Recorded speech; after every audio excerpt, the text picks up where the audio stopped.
بسم اللہ الرحمن الرحیم۔ وقت کی قدر کریں، یہ ٹاپک چل رہا ہے۔ فرمایا کہ روایت میں ہے کہ ایک مرتبہ حضرت عبداللہ بن عمر رضی اللہ سفر پر تشریف لے جا رہے تھے۔ راستے میں ایک قبر کو دیکھا تو وہاں پر سواری سے اتر گئے اور اتر کر 2 رکعت نفل پڑھی اور پھر سواری پر سوار ہو کر آگے روانہ ہو گئے۔ ساتھ میں جو حضرات موجود تھے، جو ساتھی تھے، انہوں نے سمجھا کہ شاید کسی خاص آدمی کی قبر ہے، اس لیے یہاں اتر کر 2 رکعت نماز پڑھ لی۔ چنانچہ انہوں نے پوچھا کہ حضرت کیا بات ہے، آپ یہاں کیوں اترے؟ انہوں نے جواب دیا کہ بات اصل میں یہ ہے کہ جب میں یہاں سے گزرا تو میرے دل میں یہ خیال آیا کہ جو لوگ قبروں میں پہنچ چکے ہیں ان کا عمل ختم ہو چکا ہے، اور جیسا کہ حدیث شریف میں ہے کہ یہ لوگ قبروں کے اندر اس بات کا افسوس کرتے ہیں کہ کاش کہ ہمیں اتنا موقع اور مل جائے کہ ہم 2 رکعتیں اور پڑھ لیں اور ہماری نیکیوں میں اور ہمارے نیک اعمال میں 2 رکعت کا اور اضافہ ہو جائے، لیکن اس افسوس کے باوجود ان کے پاس نفل پڑھنے کا موقع نہیں ہوتا۔ تو مجھے خیال آیا کہ اللہ تعالیٰ نے وہ موقع جو یہ قبر والے چاہتے ہیں، وہ موقع اللہ پاک نے مجھے دے رکھا ہے، اس لیے چلو میں جلدی سے 2 رکعت نفل پڑھوں اور اس موقع سے فائدہ اٹھاؤں، اس لیے میں نے اتر کر 2 رکعت نفل پڑھ لی۔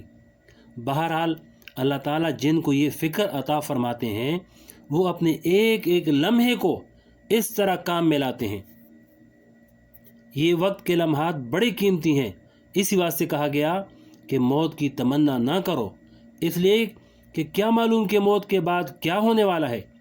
ارے جو کچھ فرصت اور مہلت اللہ تعالیٰ نے دے رکھی ہے سب کچھ اسی میں ہونا ہے، آگے جا کے کچھ نہیں ہوگا۔ اس لیے اس دنیا میں جو لمحات اللہ جل شانہ نے عطا فرمائے ہیں اس کو غنیمت سمجھو اور اس کو کام میں لے آؤ۔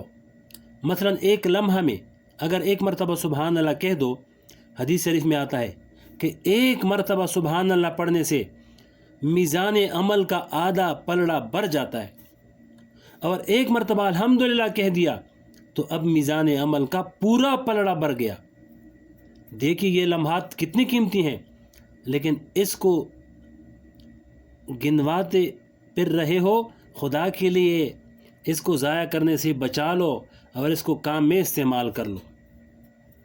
حافظ ابن حجر رحمۃ اللہ علیہ بڑے درجے کے محدثین میں سے ہیں اور بخاری شریف کے شارح ہیں، اس کا شرح لکھا ہے، اور علم کے پہاڑ ہیں۔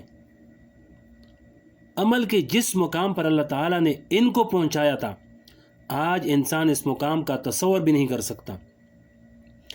عالم اور مصنف اور محدث کے نام سے مشہور ہیں۔ ان کے حالات میں لکھا ہے کہ جس وقت تصنیف کر رہے ہوتے، یعنی حافظ ابن حجر رحمۃ اللہ علیہ جس وقت تصنیف کر رہے ہوتے تو کتاب لکھتے لکھتے جب قلم کا وہ سرا خراب ہو جاتا جس سے لکھائی ہوتا ہے، اس زمانے میں لکڑی کے قلم ہوتے تھے اور بار بار اس کو بنانا پڑتا تھا، تو اس کو چاقو سے دوبارہ درست کرنا پڑتا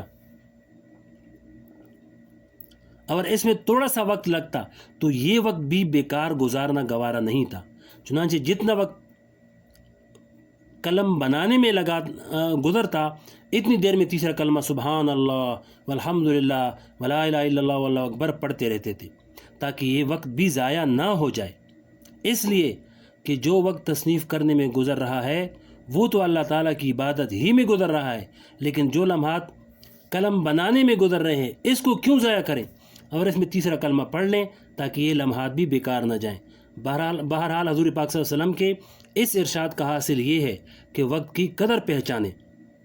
آج ہمارے ماحول میں سب سے زیادہ بے قدر چیز کیا ہے؟ وہ وقت ہے۔ اس کو جس طرح چاہا ضائع کر دیا، گپ شپ میں گزار دیا، فضولیات میں گزار دیا، یا بلا وجہ سے کام کے اندر گزار دیا جس میں نہ دنیا کا فائدہ ہے نہ دین کا۔ میرے والد ماجد مفتی محمد صفی صاحب رحمۃ اللہ فرمایا کرتے تھے کہ میں اپنے وقت کو تول کر خرچ کرتا ہوں تاکہ کوئی لمحہ بیکار نہ گزرے، یا دین کے کام میں گزرے یا دنیا کے کام میں گزرے۔ دنیا کے کام میں بھی اگر نیت صحیح ہو تو وہ بھی بالآخر دین ہی کا کام بن جاتا ہے۔ اور ہمیں نصیحت کرتے ہوئے فرمایا کرتے تھے کہ یہ بات تو ہے ذرا شرم کی سی، لیکن تمہیں سمجھانے کے لیے کہتا ہوں کہ جب انسان بیت الخلاء میں بیٹھتا ہے تو وہ وقت ایسا ہے کہ اس میں نہ تو انسان ذکر کر سکتا ہے اس لیے کہ ذکر کرنا منع ہے، اور نہ کوئی اور کام کر سکتا ہے۔ تو فرمایا کہ میری طبیعت ایسی بن گئی ہے کہ جو وقت وہاں بیکاری میں گزرتا ہے وہ بہت بھاری ہوتا ہے کہ اس میں کوئی کام نہیں ہو رہا، اس لیے اس وقت کے اندر میں بیت الخلاء کے لوٹے کو دھو لیتا ہوں تاکہ یہ وقت بھی کسی کام میں لگ جائے، اور تاکہ جب بعد میں دوسرا آدمی آ کر بیت الخلاء جائے تو اس کو صاف لوٹا ملے۔ اور فرمایا کرتے تھے کہ پہلے سے سوچ لیتا ہوں کہ فلاں وقت میں مجھے 5 منٹ ملیں گے، اس 5 منٹ میں کیا کام کرنا ہے۔ یا کھانا کھانے کے بعد فوراً پڑھنا لکھنا مناسب نہیں، بلکہ 10 منٹ کا وقفہ ہونا چاہیے۔ تو میں پہلے سے سوچ کر رکھتا ہوں کہ کھانے کے بعد یہ 10 منٹ فلاں کام میں صرف کرنے ہیں، چنانچہ اس وقت میں وہ کام کر لیتا ہوں۔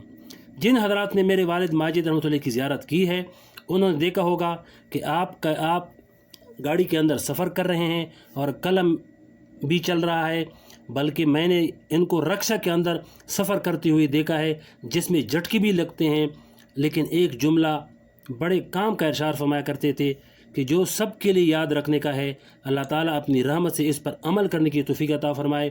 فرماتے تھے کہ دیکھو، جس کام کی فرصت کا انتظار میں جس کام کو فرصت کے انتظار میں رکھا وہ ٹل گیا، یعنی جس کام کو اس انتظار میں رکھا کہ جب فرصت ملے گا تو تب کریں گے، فرمایا کہ وہ ٹل گیا، وہ کام پھر نہیں ہوگا۔ کام کرنے کا راستہ یہ ہے کہ 2 کاموں کے درمیان تیسرے کام کو زبردستی اس کے اندر داخل کر دو تو وہ کام ہو جائے گا۔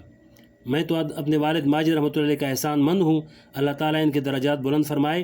آپ کا فرمایا ہوا یہ جملہ ہمیشہ پیش نظر رہتا ہے، اور آنکھوں سے اس کا مشاہدہ کرتا ہوں کہ واقعی جس کام کے بارے میں یہ سوچتا ہوں کہ جب فرصت ملے گی تو کروں گا، تو وہ کام نہیں ہوتا، اس لیے کہ حوادث روزگار ایسے ہیں کہ پھر وہ موقع دیتے نہیں۔ ہاں، جس کام کی انسان کے دل میں اہمیت ہوتی ہے انسان اس کام کو کر ہی گزرتا ہے، زبردستی کر لیتا ہے، چاہے وقت ملے یا نہ ملے۔ آگے اور بھی تفصیل ہے، انشاءاللہ اگلے ویڈیو میں سنائیں گے۔